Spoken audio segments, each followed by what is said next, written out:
नमस्कार, मैं श्यामगिरी। आज के कार्यक्रम में आप सभी दर्शकों का स्वागत है। उपराष्ट्रपति चुनाव बन गया चुनौती। उपराष्ट्रपति चुनाव बना चुनौती प्रधानमंत्री नरेंद्र मोदी के लिए। बड़ी महत्वपूर्ण चर्चा है। अब गुजरात लॉबी जो है, जिसको अमित शाह और नरेंद्र मोदी को गुजरात लॉबी कहा जाता है, यह दोनों गुजरात की पहचान है और नरेंद्र मोदी तो भारत की पहचान बन गए हैं विश्व में। अब कि अच्छा, मोदी के गांव के हो, मोदी के देश के हो, चलो बोरिया बिस्तर लपेटो और भागो यहां से, अन्यथा जंजीरों में जकड़ करके सेना के विमान से भेज दूंगा भारत। वह पहचान बन गया है। लेकिन वह एक अलग बात है। अब उपराष्ट्रपति का चुनाव होना है और चुनाव आयोग ने नोटिफिकेशन जारी कर रहा है। अब नरेंद्र मोदी को उपचुनाव, जो उपराष्ट्रपति का जो चुनाव होना है, वह एक डर की तरह डरा रहा है। क्यों? कि उपराष्ट्रपति चुनाव में क्रॉस वोटिंग का डर नरेंद्र मोदी को सता रहा है। बहुमत एनडीए के पास है, लेकिन उपराष्ट्रपति का चुनाव गुप्त होता है और चुनाव में लोकसभा और राज्यसभा के सांसद ही वोट करते हैं, बाकी कोई नहीं करता है। और इसमें किसी भी नेता के ऊपर, किसी भी पार्टी का कोई भी दबाव नहीं रहता कि नहीं, व्हिप नहीं जारी कर सकते कि आपको इन्हीं को वोट करना है। जी नहीं, वह स्वतंत्र है, चाहे जिसको भी वोट करे, और गुप्त वोटिंग है। अब भारतीय जनता पार्टी फंस गई, नरेंद्र मोदी फंस गए, क्योंकि एनडीए गठबंधन के अंदर और खासकर भारतीय जनता पार्टी के अंदर हर कोई नरेंद्र मोदी के पक्ष में नहीं है, नरेंद्र मोदी के साथ नहीं है। और नरेंद्र मोदी को अगर अपना सिक्का जमा कर रखना है तो उपराष्ट्रपति अपना ही चाहिए। अब जगदीप धनखड़ घातक हो गए तो उनको इस्तीफा लेकर के भगा दिया गया, और अब दूसरा अपने मन मुताबिक आ जाए, इस बात की गारंटी तय नहीं हो पा रही है। और भारतीय जनता पार्टी बिल्कुल डर रही है और डर सता रहा है कि उपराष्ट्रपति चुनाव के अंदर क्रॉस वोटिंग की संभावना बढ़ रही है। लेकिन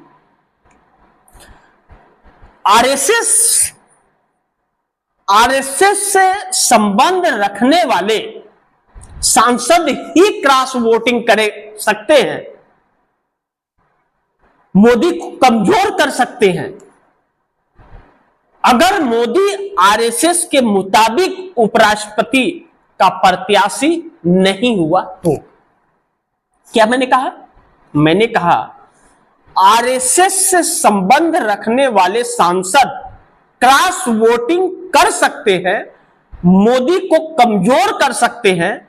अगर मोदी ने आरएसएस के मुताबिक उपराष्ट्रपति का प्रत्याशी नहीं बनाया तो आरएसएस यह चाहता है कि आरएसएस से संबंध रखने वाला कोई व्यक्ति उपराष्ट्रपति के पद पर हो।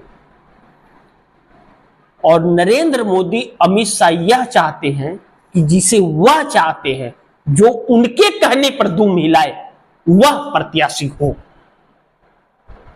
और हर हाल में वह अपने शख्स को बनाना चाहेंगे। अब यहां पर पेच फंस गया। पिछले दिनों मैंने आप दर्शकों को बताया था कि वसुंधरा राज सिंधिया आई थी दिल्ली। वसुंधरा राज सिंधिया यूं ही नहीं आई थी। कहा जा रहा है कि वसुंधरा राज सिंधिया आरएसएस के कहने पर आई थी और वह उपराष्ट्रपति पद का प्रत्याशी वसुंधरा राज सिंधिया को आरएसएस बनना चाहता है। संजय जोशी को राष्ट्रीय अध्यक्ष बनाना चाहता है। अब नरेंद्र मोदी जो कमजोरी है वह यहां पर उजागर हो रही है। दूसरी चीज कि नरेंद्र मोदी के पास और कोई ऑप्शन भी नहीं बचता है, लेकिन उसके साथ साथ एनडीए गठबंधन, ठीक है, अगर आरएसएस के संबंध रखने वाले सांसद ने क्रॉस वोटिंग नहीं किया और दे दिया, तो क्या एनडीए गठबंधन के जो सांसद हैं वह साथ देंगे? जैसे चंद्रबाबू नायडू, उनके तेवर तो अलग होते हैं। तो यहां पर भारतीय जनता पार्टी फंस रही है। लेकिन आगे हम आरएसएस की चर्चा करेंगे, लेकिन एनडीए के सहयोगी के सभी नेता मोदी को समर्थन देंगे, इस बात की गारंटी क्या है?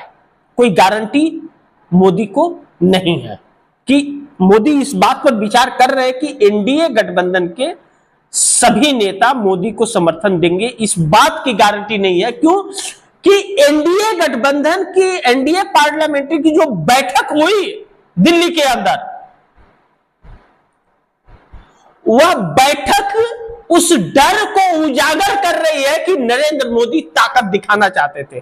भले ऑपरेशन सिंदूर का विजय उत्सव मनाने का प्रयास किया गया है, तो वह पाखंड के लिए भारतीय जनता पार्टी या प्रधानमंत्री मोदी जाने जाते हैं। जब इंडिया गठबंधन का नेतृत्व हो रहा था, शुरुआत हो रहा था, तो नरेंद्र मोदी ने विशेष सत्र पार्लियामेंट का बुला करके और टाई फिश महिला आरक्षण लेकर के आए।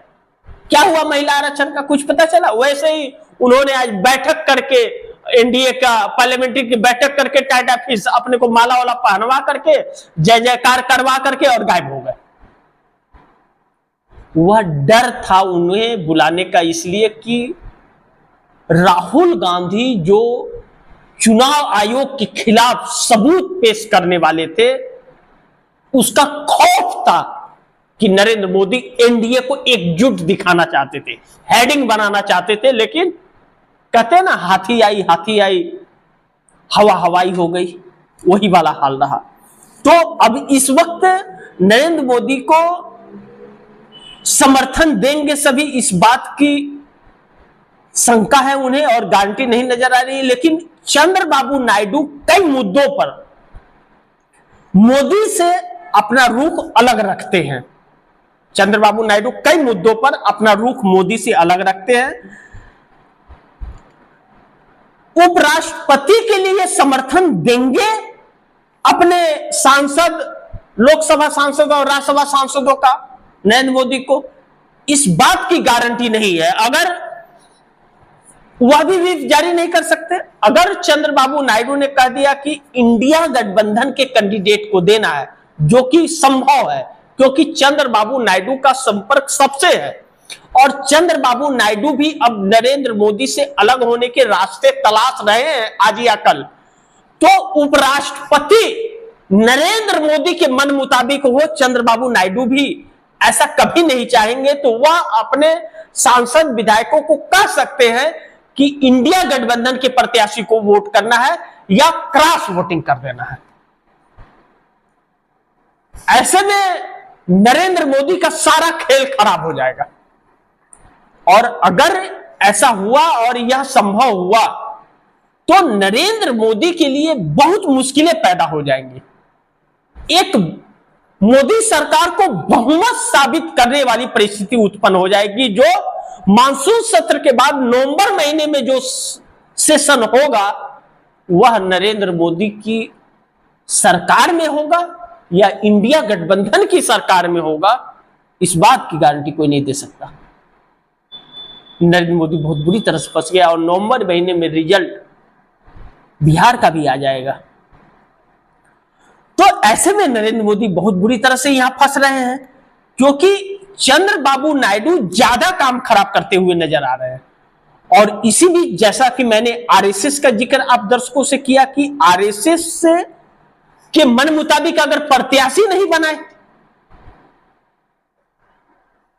आरएसएस के मन मुताबिक प्रत्याशी नहीं बनाए, तो आरएसएस के जो लोग हैं वह खेल खराब करेंगे और चंद्रबाबू नायडू नरेंद्र मोदी के साथ देंगे नरेंद्र मोदी के प्रत्याशी से सहमत हो जाएंगे, इस बात की भी गारंटी नहीं है।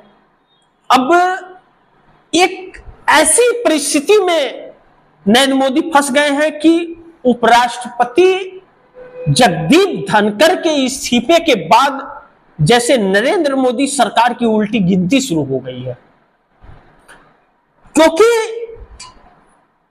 अब दर्शकों को यह समझना होगा, जो आरएसएस से और नरेंद्र मोदी के बीच में जो इस वक्त कहानी चल रही है, नरेंद्र मोदी कमजोर है, विपक्ष हमलावर और विपक्ष ताकतवर होता जा रहा है नरेंद्र मोदी के मुकाबले, और गठबंधन के सहयोगी नरेंद्र मोदी से सतर्कता बरत रहे हैं, क्योंकि नरेंद्र मोदी गिरगिट से भी आगे निकल पड़े हैं, गिरगिट भी उतनी चाल ना बदले, यह एनडीए गठबंधन के सहयोगी दल जान गए हैं। तो नरेंद्र मोदी के कमजोरी का फायदा वह सब उठाएंगे और सब कहीं न कहीं नरेंद्र मोदी के डर के खौफ से बाहर निकल रहे हैं, इसलिए नरेंद्र मोदी कमजोर हो रहे हैं। जो नरेंद्र मोदी का एक ही ताकत था, डर, कि लोगों के अंदर डर पैदा कर दो, वही डर लोगों का निकल रहा है। तो नरेंद्र मोदी के अंदर वही डर समा रहा है राहुल गांधी के रूप में, और आरएसएस और एनडीए गठबंधन के घटक दल उसका फायदा उठा रहे हैं और नरेंद्र मोदी कमजोर हो रहे हैं। अब जो राहुल गांधी ने चुनावी एटम बम फोड़ने की बात कही थी, सबूत पेश करने की बात कही थी, वो तो शिबू सोरेन गुरुजी के देहांत के बाद में वह पोस्टपोन हो गया, देहांत हो गया। तो शिबू सोरेन के पिता झारखंड के सीएम के, और वह भी सीएम रहे, और गुरुजी इसलिए भी कहा जाता था कि झारखंड को अलग करने के लिए बिहार से उन्हीं का योगदान रहा, उन्हीं की वजह से झारखंड बना था। और हर किसी के लिए उन्होंने एक बहुत अच्छा कार्य किया था, जिसकी वजह से आज हर किसी की आंखें नम है। लेकिन राष्ट्रपति महोदया जो है वह भी आदिवासी समाज से आती हैं।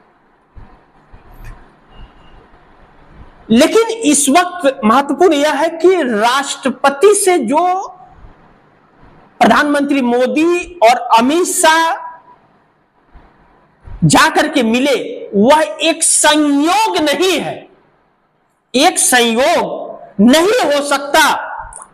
देश में कुछ बहुत बड़ा राजनीतिक घटनाक्रम घटने वाला है, इस बात से इनकार नहीं किया जा सकता, यह सत्य है। अब वह क्या राजनीतिक घटनाक्रम होगा यह वक्त बताएगा, लेकिन इंडिया गठबंधन की बड़ी तैयारी जो चल रही है और इंडिया गठबंधन की बैठक जो हो रही है, अब इंडिया गठबंधन की इस बड़ी बैठक से मोदी,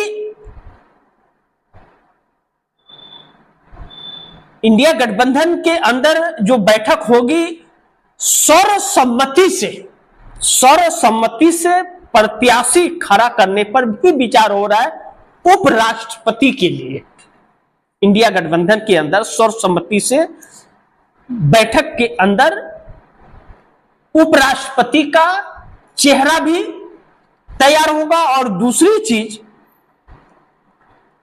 और भी कई ऐसे मुद्दे हैं जो चुनाव आयोग के एसआईआर जो पूरे देश में कराने की तैयारी है, और बिहार में जिस तरीके से हो रहा है और जो बिहार की सच्चाई देश के सामने आ रही है, उस पर उसकी नई रणनीति कि उससे कैसे लड़ना है। राहुल गांधी और तेजस्वी यादव ने तो जंग छेड़ दिया है और उसका असर भी पड़ रहा है। अब राज्य दर राज्य कैसे उसे आगे बढ़ाना है और कैसे एक जन आंदोलन में तब्दील करना है, इसके ऊपर भी यह बैठक होगी, इसकी संभावना बताई जा रही है। लेकिन इंडिया गठबंधन की बैठक से मोदी सरकार के जो होश उड़े हुए हैं और मोदी सरकार जो परेशान है, इसका खास वजह है कि पहली बार इंडिया गठबंधन की इस बैठक को राहुल गांधी स्वयं फोन करके इंडिया गठबंधन के बड़े बड़े नेता स्टालिन, शरद पवार, उद्धव ठाकरे, ममता बनर्जी, अखिलेश यादव, हर किसी को अपने घर पर भोजन पर बुला रहे हैं पहली बार। और यही भारतीय जनता पार्टी के खौफ का कारण बनता जा रहा है। नरेंद्र मोदी और अमित शाह का एक ही दिन अलग अलग समय पर 4 घंटे के अंतराल में, दोपहर में जाकर प्रधानमंत्री मिलते हैं, शाम होते होते गृह मंत्री चले जाते हैं। यह एक संयोग नहीं है, यह बहुत बड़ा कुछ संकेत दे रहा है। राजनीति के अंदर बहुत बड़ा फेरबदल और उलटफेर भी हो सकता है, क्योंकि राहुल गांधी जो खुलासा करेंगे उस खुलासे से भारतीय जनता पार्टी की नींव हिल जाएगी और देश में एक ऐसा माहौल बन सकता है जिस तरह राहुल गांधी ने कहा कि चुनाव आयोग गायब हो जाएगा, नजर नहीं आएगा। यानी कि 2024 की सच्चाई अगर सामने आ जाएगी तो बड़ी मुश्किल में आ जाएगा चुनाव आयोग। माहौल अगर बिगड़ता है, इमरजेंसी के भी हालात पैदा हो सकते हैं।